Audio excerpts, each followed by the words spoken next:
అధికారంలోకి వచ్చిన రాజకీయ నాయకులు వేరే సామాజిక వర్గానికి చెందిన వారు ఉన్నారు.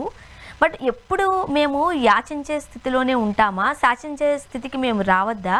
కాబట్టి ఈరోజు డైనమిక్ లీడర్గా ఉన్న పవన్ కళ్యాణ్ గారిని ఎట్లా అయినా మేము నెగ్గించుకుంటాము. ఆయన్ని ముఖ్యమంత్రి స్థానంలో మా సామాజిక వర్గానికి సంబంధించిన వ్యక్తిని ఆ పీఠం మీద ఆ చైర్ పైన మేము చూస్తాము. ఇది గట్టిగా వినిపించిన మాట. ఎన్నికల్లో దాని హవా ఎంతవరకు జరిగిందో కూడా చూసాం.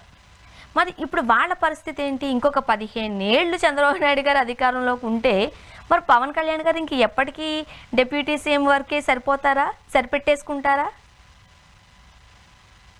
అంటే ఒకటి, కాపులు ముఖ్యమంత్రి కావాలనే కోరికను చాలా డెమోక్రటిక్ గానే చూస్తాను నేను. ఎందుకంటే ఇప్పుడు కాపు కులానికి సంబంధించిన సంఖ్య చాలా పెద్దది. ఆంధ్రప్రదేశ్లో మంచి పెద్ద సంఖ్య ఉంది. ఇప్పుడు అధికారంలో ఇంతకాలం పాటు ఉన్న రెడ్ల కన్నా, నాయుళ్ళ కన్నా దళితులు కూడా ముఖ్యమంత్రి అయినారు ఉప్పండ్ర ఆంధ్రప్రదేశ్లో స్వల్పకాలం అయినా సరే. వాళ్ళతో పోల్చుకుంటే కాపులు సంఖ్య రీత్యా ఎక్కువ.